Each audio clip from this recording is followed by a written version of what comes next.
The town council to order. We have the agenda before us. Do I have any questions, concerns about the agenda? I'd like to, if I could, add under old business, just an update on the trail. Oh, sure. All right. With that addition, do I have a motion to, I'll move the amended agenda. Second. a second? All in favor, please indicate by saying aye. Aye. Thank you. All right. Any questions about the minutes? Yes, Yeah, shoot. page 3.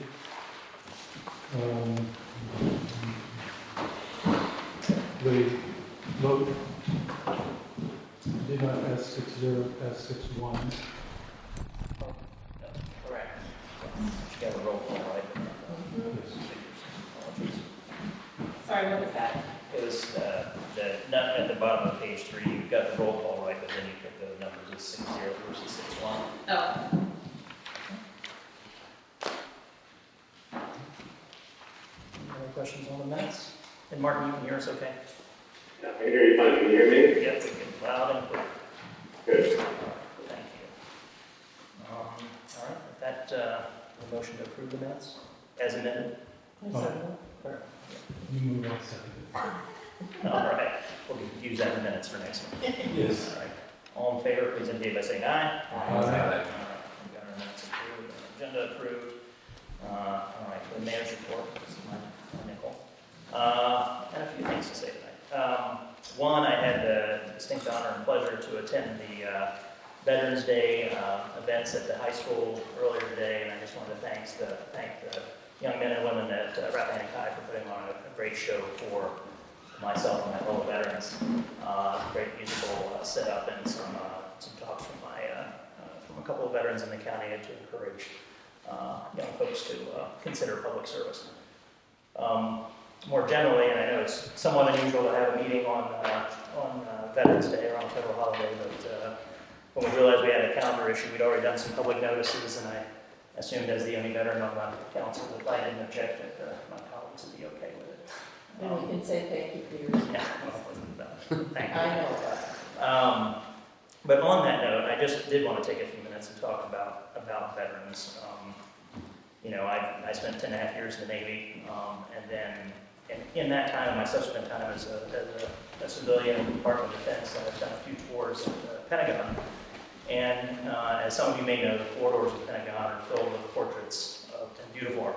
And it's portraits, of course, as you'd expect, portraits of the former secretaries and generals and admirals, but also some of this wonderful artwork of ships and aircraft and our service members serving overseas. Actually, Kevin Adams used to be a combat painter in the Marine Corps, and the images that are captured are pretty extraordinary. But one that always stuck with me is as you come in the river entrance to the Pentagon, which is the formal entrance, it's got this beautiful sweeping view of the mall, and there's this big grand staircase as you go up to the Secretary of Defense's office. And in one of the landings, there's this beautiful big painting of a military family kneeling in prayer. And it's not clear what kind of church they're in or who they are, and specifically facing away from you. But underneath that painting is a quote from Isaiah. And many of you are probably familiar with it, and I apologize for getting choked up. But he says, "Then I heard the voice of the Lord say, 'Whom shall we send, and whom will go for us?' Then I said, 'Here am I, send me.'" Since the founding of the Republic, just about 250 years ago, 41 million Americans have raised their right hand and sworn oath to the Constitution and served our country. And they have answered, "Send me," when the country's asked. And I think it's important to pause and to remember that. And particularly as we come to the end of a very tumultuous political season, to think about the fact that those 41 million Americans were Democrats, and they were Republicans, and they were black, and they were white, and they were Latino, and they were Asian Americans, and they put all that aside and said, there's much more that binds us together and splits us apart. And, represented the best of democracy and liberty, and I think it's just important for us to think about that. And I know it's become commonplace for folks to thank veterans for their service.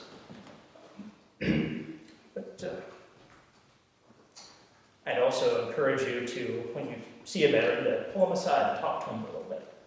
All their stories are special. Thank you.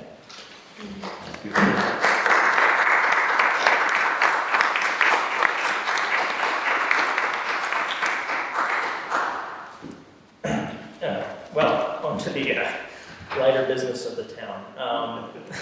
Somewhat light.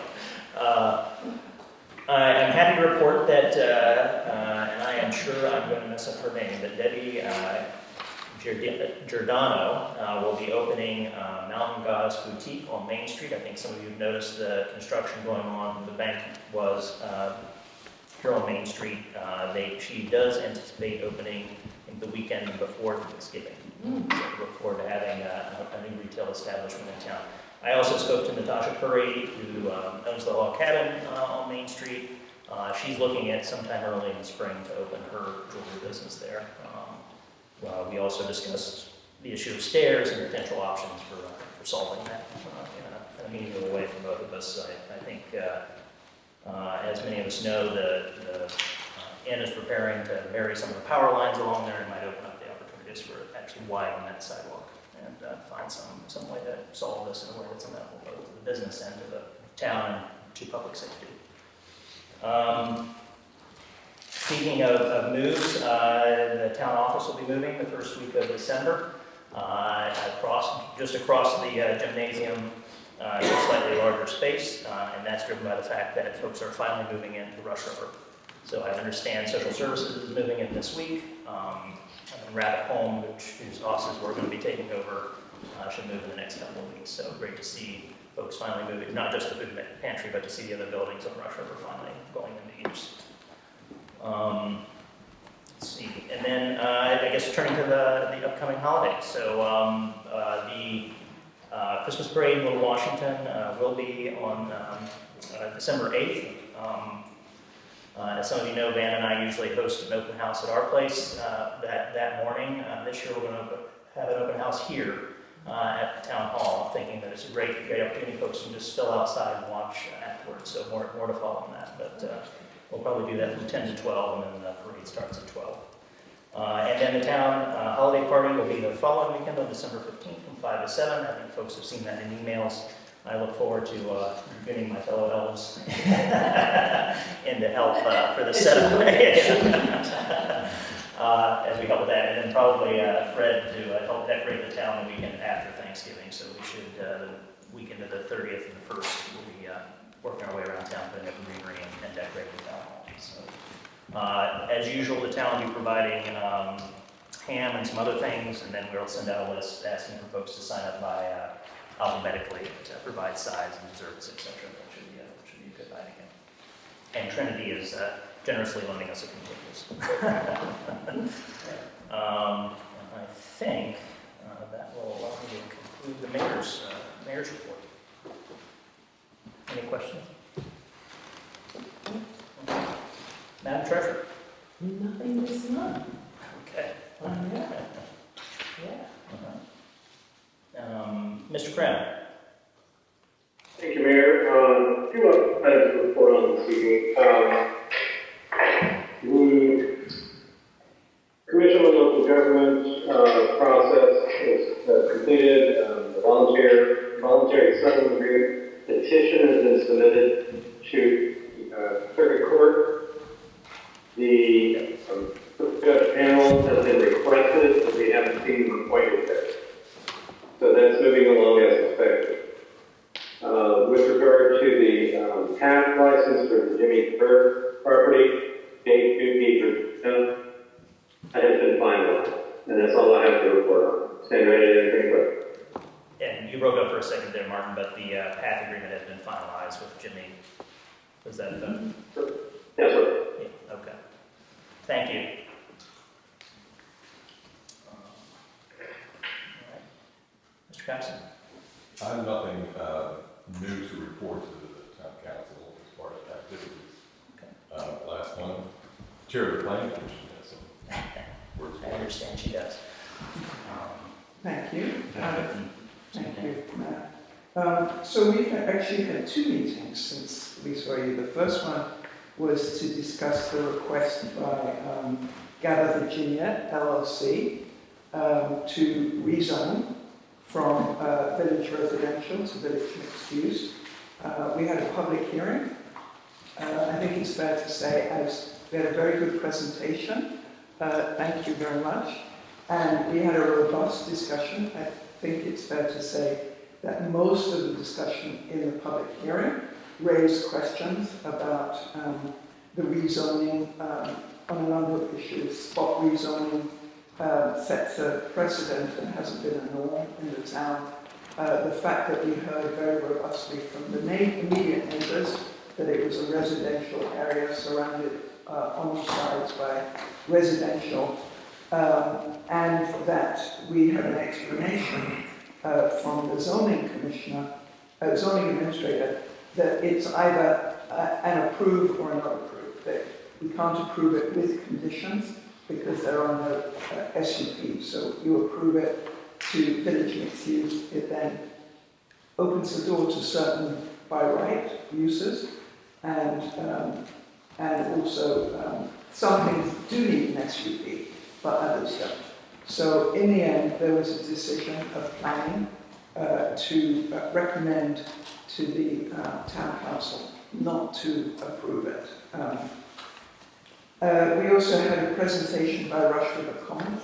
It wasn't a presentation for action, it was just to get the reactions of planning. I think the reactions from the Commission were, we really need to see much more detail. It looks very big. We'll have to have a discussion because when that land comes into the town, it will be zoned commercial, but the commercial zoning in River Washington is a new zoning category, which we had to put in place because to give reassurances there'd be no residences there. And it's somewhat more restrictive than the county's commercial. So we will have to have that discussion with Rush River Commons, and I think they intend to come back with much more detail. It was difficult to have a meaningful discussion without much detail. Although we did learn that they were planning for the community centre for something between 8 to 10,000 square feet, which I think the reaction was, that was big. We also had on Saturday a very good annual walk and work around the town, a very extensive walk around the town, very helpful. Thank you to those who joined us. We were also joined by Jim Abdo for the whole trip, which was very helpful to get more detail of what he's thinking about for his various properties. So that's something we do every year. I'm happy to answer any questions on it. Again, it's not a binding thing, it's just to make sure that the Planning Commission and the Zoning Administrator are up to speed on everything that's happening. And there is a lot happening. Yes. In this town. Thank you. Mark. Thank you. And ARB, anything?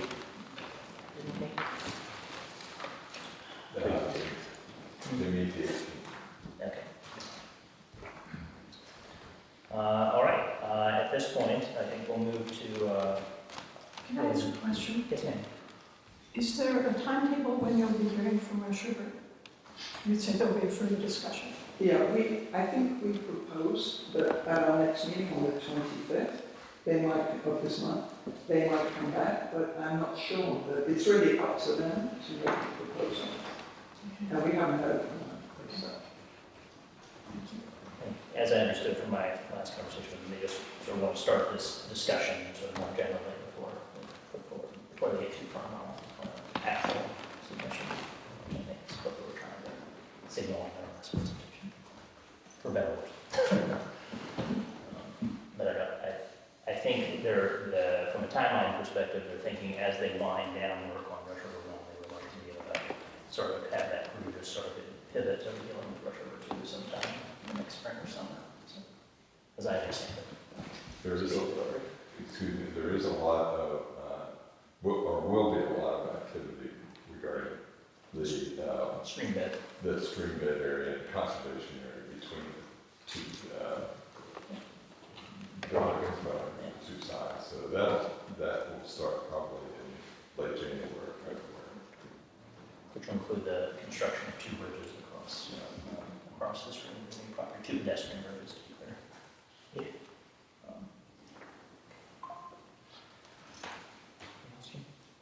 No, I just was wanting a sort of general idea of the timetable, which I've gotten from this. All right, with that, I think we're ready to move to the agenda, so we'll, do you want to go ahead and take that, Sure. do the old business? So I had a good meeting with one of the property owners over which the trail would go. We were able to address the concerns he had. When I say we, the proposed trail builder, that company, they came out and met with the property owner and myself, and we went mucking about through the bramble and the bushes, and I think we've got a final path set down. So I'm waiting from the builder to get the final document, and we are set to go. Another brick off the wall. Mike, we know which property, or is it have to be? It was, there are three primary properties, Mr. DeBerg's property, at the part where it joins from near the school down, Mr. Mitchell and Cameron. Two separate.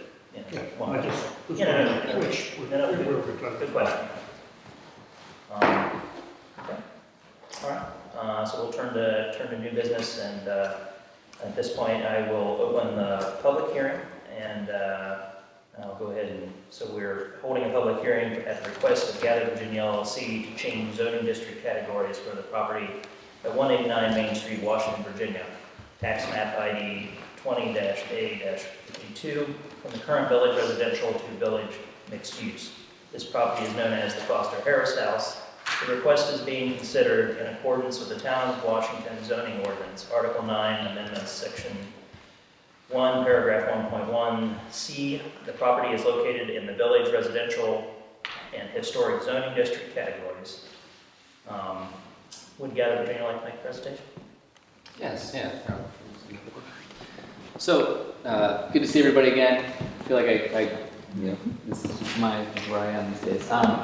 But wonderful to be here. I really want to introduce my wife Bethany, especially just for town's sake. She's here with me otherwise, but not usually on Monday evenings at 7 p.m. So, my better half. And why are we here? I deeply respect the recommendation from the planning committee. Was here for that. Would love the consideration of the council. A few things. Bethany and I are, why are we in the bed and breakfast? We love to tell stories. We love this town. Our intent with the house is to continue to tell the story of Washington, Virginia. We're, historians in that sake. I teach a history class in our hometown. And so in this process, and part of what we've added here, I understand how far can an affidavit go, but our commitments written down here of our intent of limiting and capping the size of our overnight rental guests and accommodating, through what I'd heard from a couple weeks ago and short conversations with Nancy and others about, hey, this is what make us feel better about nighttime, 9:30, that type of thing. Some more clarity on the parking, so we'd love to make that investment to ensure that frontage of our property is more appealing. And the why behind it is not to turn into a 24/7 party town, but really to accommodate what we see as these magic moments in the spring and the fall where we just happen to have a house that could accommodate a few more guests. And we'd love to keep telling that story. So our hope this evening is that somewhere between, as we ended the planning committee meeting, and there was this stronger sense on the difference between what we had a by right access to with this change compared to potentially what would still need to be approved with a special use permit. That was where it started to feel like, oh, well, if this still has to come back, if you can't just be a tattoo parlor without a special use permit, well, that's a little bit of perhaps of an easier thing to understand. And so with that better understanding, I think colloquially, and our commitment that at least we put here on paper, we hope to be considered that this could be an ordinance that, had a wonderful time working with Steve for the last year on putting this together. Would love to be able to partake in it or find the right way to do it. But either way, I do believe this is a good ordinance for the town, even if our house doesn't apply. Big passion on not seeing primary residences disappear. I think that's a major thing as we go forward in guarding the community that we have. So glad the ordinance is in place. Hopefully we can find a way to have this apply to our property. But thank you for your consideration, council and neighbors. Thank you both for coming Yeah. tonight. Thank you. All right, at this point, we've heard from the planning commission, and I would open the floor for public comment. I just ask that you, seek recognition and let us know who you are and where you live in town.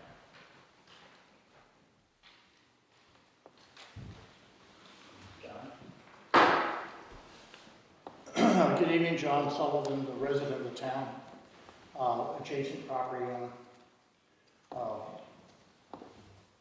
This is sort of awkward because I have a feeling that Ethan's a perfectly terrific guy, I'm sure his wife is, and I want things to do well together. But I think it's a very serious notion to do what is essentially spot zoning. And that is to take an area which has been residential for, I don't know, how many decades? And on that block, it's residential. That's sort of what it is. One might be quick to say, well, there's a bed and breakfast there, which is allowed in residential. And over time, the town allowed a restaurant operator. So it sort of gave the then owner sort of a break, if you will. But that was because there was a sense it was sort of in the common good. I think that it opens up the door. There's two levels here. One just is not a strategy, but concept. And that is, you start doing spot zoning here, you can do it there, you do it this place, why can't we do it? It just opens up, I think, a can of worms. And I think one might, as a matter of common sense, be willing to open up that can of worms if it was for something that was really the common good. Now, these are extreme examples, but I'm trying to make a point. The town wanted to keep the post office, it's the only place you could put it, you might say, okay. Or if there's something else that was really benefiting the community, and you're willing to make a trade-off, sort of against the concept of doing it. And then also against the reality of neighbors. And I think it's demanding an awful lot of neighbors, and one neighbor in particular, to have the use of this building increase significantly. And the increase significantly, I think, just as a matter of fact, if one starts opening up and using the back part of that building, people are going to enjoy it. And a comment which I really do want to direct it with the good efforts here. The thing about, well, we'll have hours that are limited as to when people can make noise and be out there and do this and that. That's the kind of thing you just can't enforce. You know, is a neighbor going to call someone up at 10:30 and say, when people are having a good time making all the noise? I mean, it's not even fair to the guests.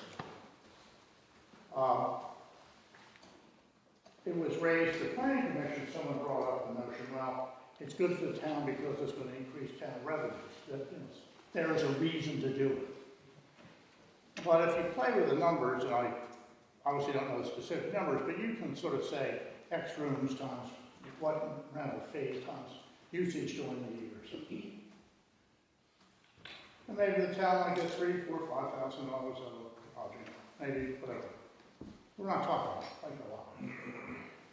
So I don't think that in and of itself is a reason to change. So on those grounds and other ones I might have, I really think you should be very cautious on this.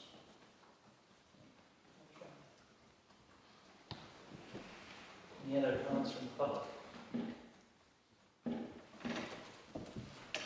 I'm Mary Ann Kuhn, 218 Main Street, and I agree with what the former mayor said. And I'd also like to put some things in perspective. Our zoning ordinance, the first one, was enacted in 1950.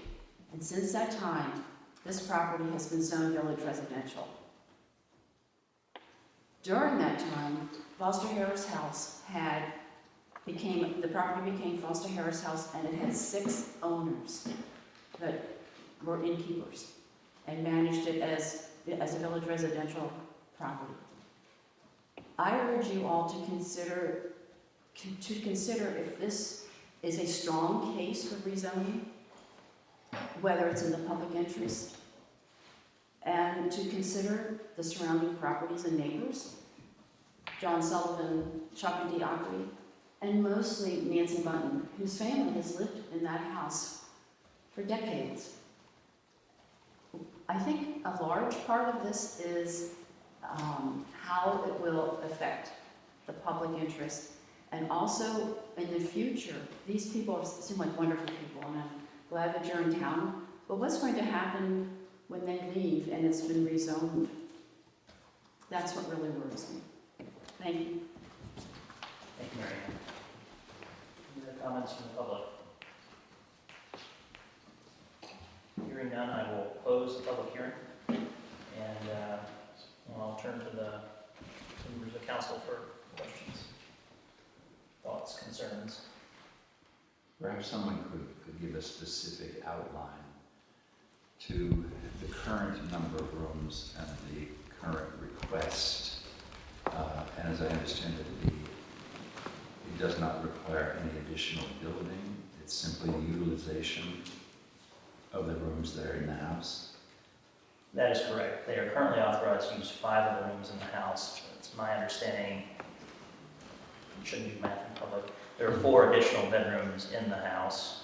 One of those would be retained as an owner's suite for their on-site staff, and they would want to use 3 rooms for guests. So be adding a net of 3 rooms to the capacity of the house. And when John and Diane had the house previously, did they use those rooms? Yes, that's my understanding.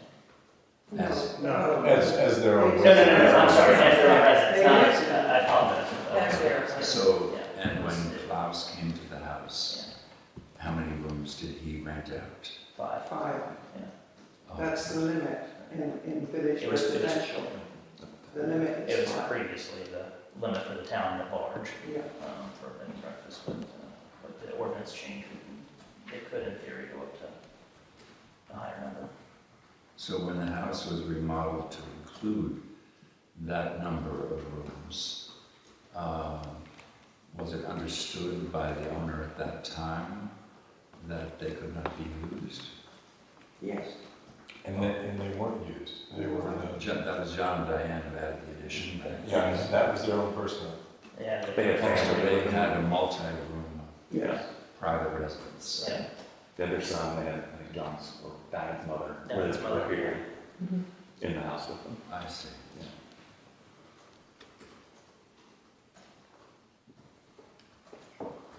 Other questions or comments? Well, I'll say something. I think what John has brought out, I think is a very poignant point.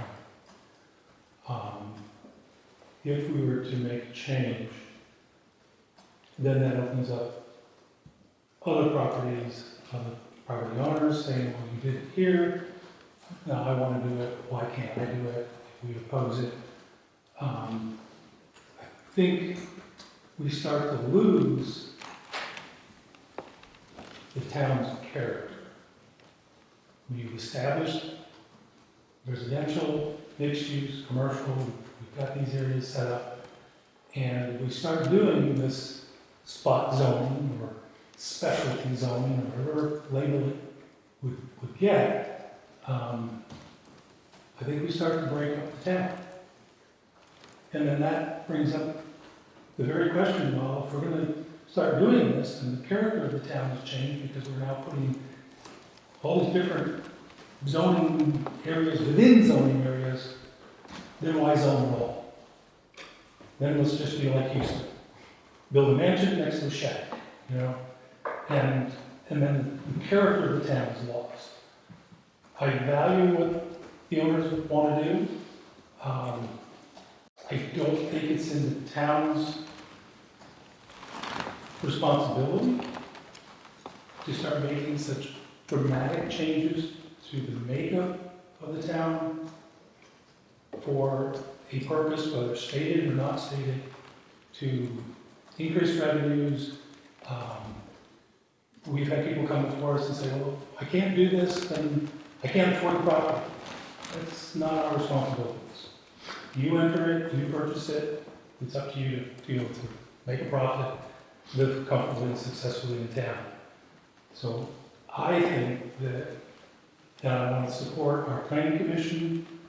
I think they do a pretty good job of thinking through things and looking down the road. And as Mary Ann said, you know, we have to look into the future. God forbid something happens and then suddenly you make a change and now you're saddled with this variance in zoning. And so my opinion is that I would say no to this change. I do not believe it is in the best long-term interest of the town. And I think all of us that sit here on this council have a responsibility to the residents to protect and preserve our town from dramatic changes. And they might seem minor at the moment, but I think they have long-term issues. And I would only add to that, without getting any deeper into it, what we had to do in order to bring in the additional profit for Rush River.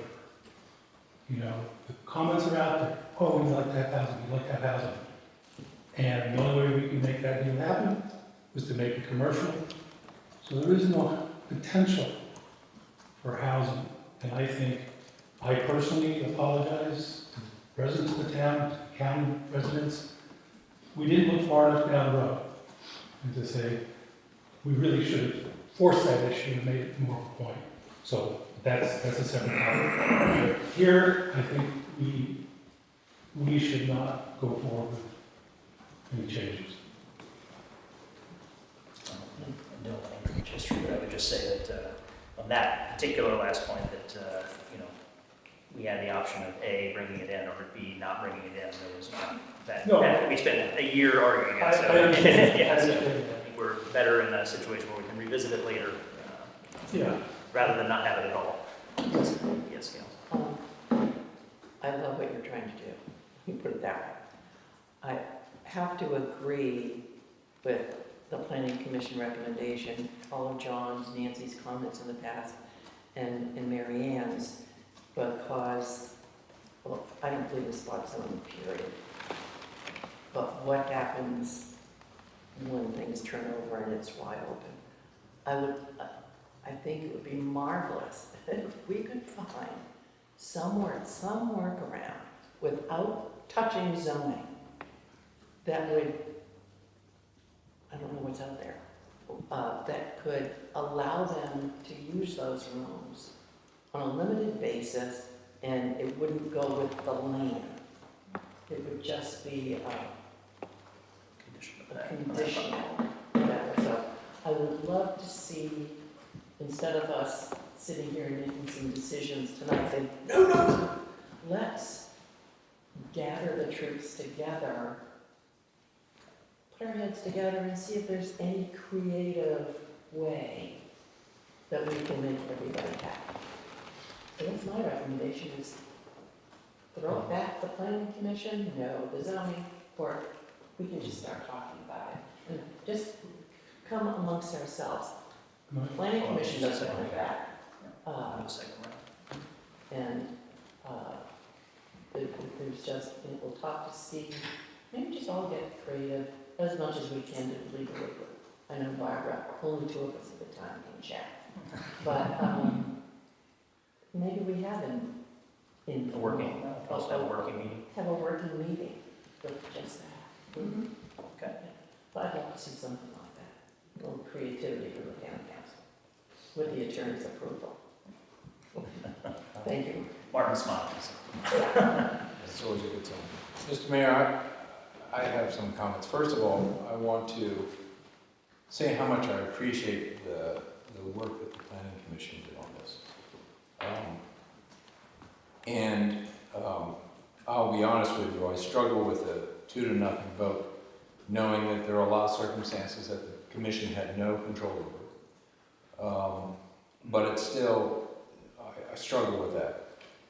More than that though,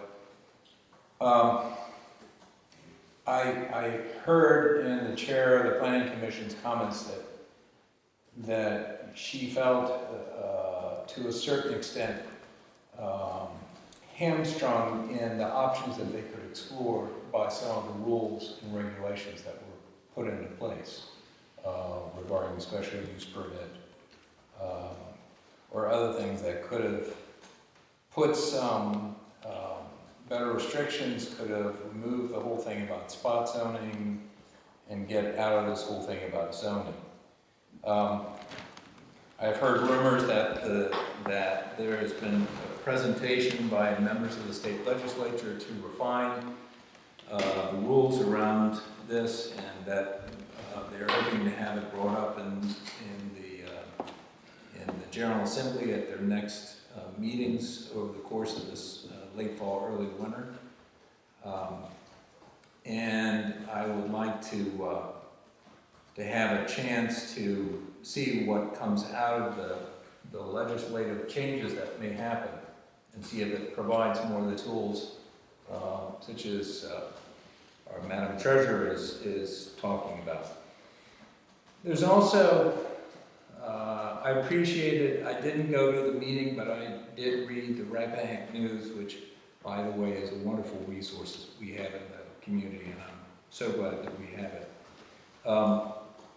That one speaker talked about a growing concern of a division in the community between a perception, and I want to emphasize this as a perception of some people who want to have a beautiful community but not change a thing, and another group who want to have a beautiful community and try to make it, I think the word they use, more dynamic. And it leads me to believe that there is a growing division here.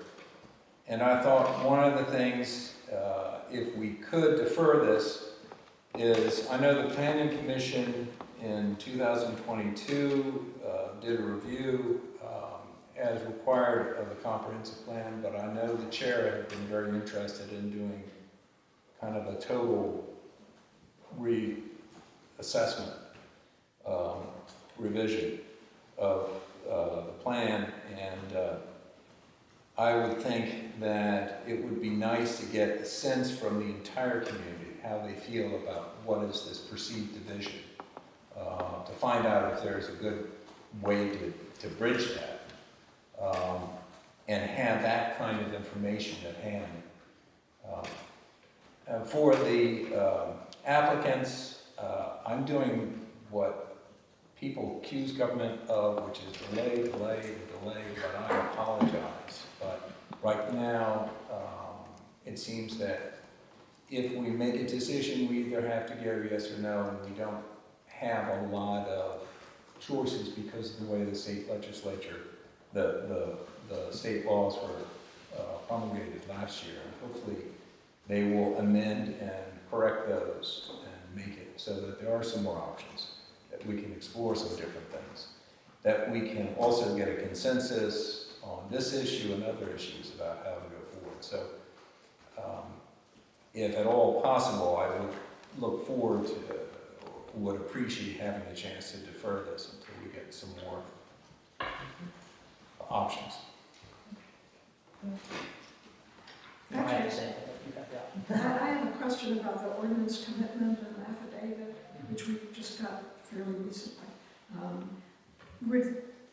Would this apply to subsequent owners? Because one of my concerns is not just the application to other residences, but when you two move on, what happens with a new owner? I mean, would they have restrictions, or is it wide open for someone who takes over the foster care status? Unfortunately, at the moment, we can't bind the future owners. What you can with a special use. We could, yeah, If some additional that was action available. happens at the due to the action, and Martin will correct me if I'm wrong, but due to the action Richmond took in the last legislative section, they created ambiguity about our ability to impose a supplemental requirement, which would transfer with the property to the new owners. If they fix that law in the upcoming session, which is our understanding, at least 2 members from Loudoun County have introduced a law to fix that, then we would be able to impose a supplemental agreement, and that would convey with the property, much like the current, limitations on food service, et cetera. And when does this new legislature meet, and when would we know anything about it? We won't know until spring, so they'll meet in January, February, and we won't have final decisions until March, April if we're lucky. Probably not till the fall. Could I just Madam respond Chair. on Yes. behalf of planning to the very interesting points that Fred made? A couple of things. Just on the spot zoning, I just wanted to make clear that the Virginia Code allows you to do spot zoning if it's seen to be in the public interest. And so that argument that we heard before about is it in the public interest to make this change or not is a very important one. Secondly, Fred, on the more dynamic, I actually don't think there's a split between the town, but maybe there is, we should find out. I do think we've had more change in this town in the last 5 years than in the preceding 150 years. On your point about the comprehensive plan, I have some sympathy. I would propose that if we want to do a new comprehensive plan, and one could be done now, we should also put on hold Rush River 2. Because, when we initially said, the first comprehensive plan talked about the rationale for more population. It was all about boosting the population with housing. Now for Rush River 2, we don't have that housing.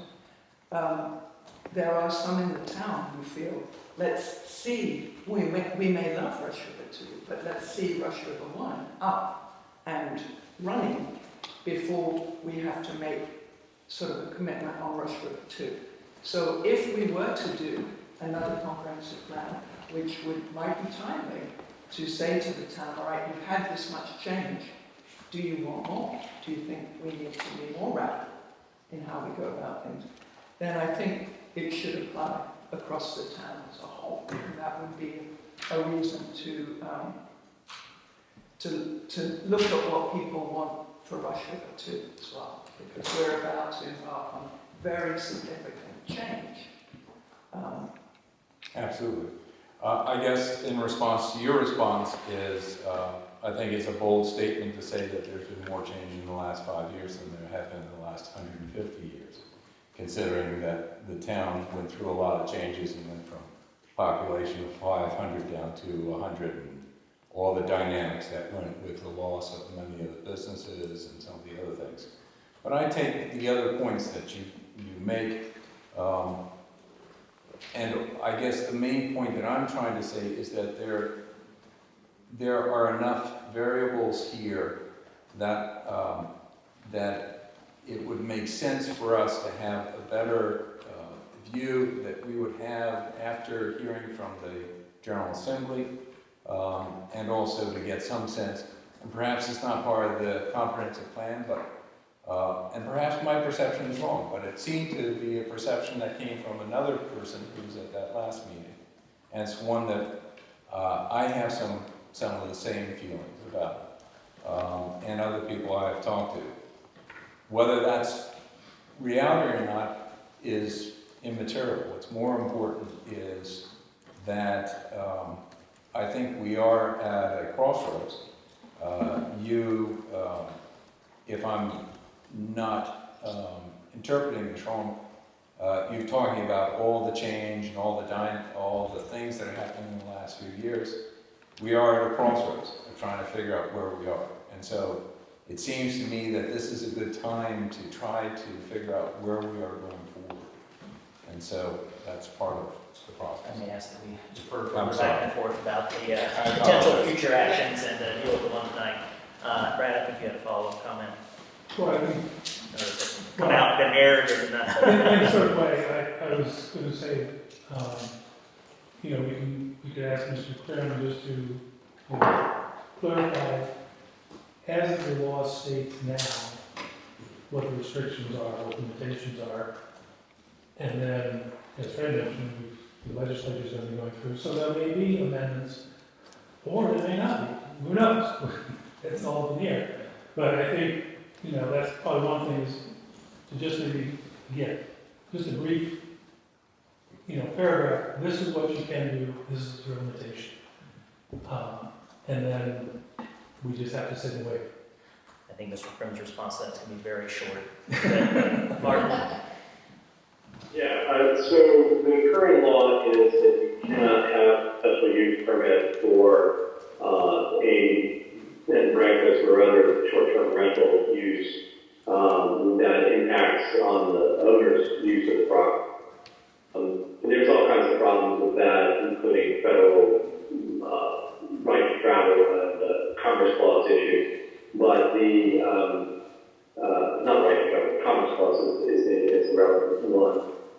The issue with what's coming in January, the General Assembly session starts on January 8th. We do expect the bill to fix the short-term rental bill. However, nothing is certain in that regard. It will be watched very closely and see what the General Assembly does with that bill. Now, a couple other things to bear in mind, just to give you a bigger picture. It is now legal in Virginia for a special use permit to be time limited as long as it's 3 years or more. So you can set a time limit on the ownership of the property. That way, if it changes hands and you don't like the new owners, then you don't have to renew it when it expires. So there's another option that's now available if we can get special use permits put in place. Right now, we can't short term. So does that your question? Yes. Thank you, Martin. It does. All right, well, I will provide my comments, and then I think it's time for us to make a decision one way or another. I would simply say that, you know, I think you've been very clear that I'm very pro-business. And I will say, when it comes to this question of the public good, that I remain scarred from my many phone calls with our bondholders when COVID struck us and the inn shut down, and we weren't quite sure how we were going to close the books. And every spring and early summer, this council spends its time wringing its hands thinking about what happens if, God forbid, you know, an act of God or some other reason take away one of our principal sources of income. So when I look at issues like this, I'm very sensitive to the views of the neighbors, but I'm also sensitive to the fact that we need some diversity. And if the worst came to pass, John, I'd take every one of those $3,000, because my other option is to impose what would undoubtedly be a rather draconian property tax to meet the requirements of our bondholders. So in general, I am in favor of this sort of thing. However, I am sensitive to the things that are going on. I am sensitive to the fact that the law continues to be in motion, and I think it is in some ways premature for us to make a decision one way or another and deny ourselves the opportunity to perhaps enable business at a later date through a more useful legal mechanism. So I think, I would also note that earlier today there was an email exchange concerning the inputs from, with our council concerning the inputs from the property owner about these potential, you know, restrictions they would consider or operating model. And it raised the question of provisional zoning. So, which would allow us to, you know, provide, and Martin could provide a better explanation, but I don't think we need to do it tonight, about what that entails. It allows us to sort of walk down the road of a SUP, but do it in a slightly different way. So, depending on the view of the applicant, I would perhaps suggest tonight that we table consideration of this particular application, pending further action by the legislature, and further that we ask our planning commission to take up this question of provisional zoning and come back to the council at our January meeting and see if this may be a way for us to move forward that avoids the question of spot zoning, but at the same time takes into consideration many questions from our neighbors. Does that seem like a reasonable approach? Yeah, as applicants, that seems reasonable. We are here, we'll figure it out with you. My fellow council members, does that seem like a reasonable approach? Very, and creative. All right, so with that, I would request a roll call vote to table this until for consideration at our January meeting, pending the outcome of discussions by the planning commission. Does that seem? a second. I'll ask for a second. All right, I have a second. Jean? Yes. Yes. Yes. Yes. Yes. Yes. Yes. Thank you all for your time tonight. And with that, I will open it to public forum.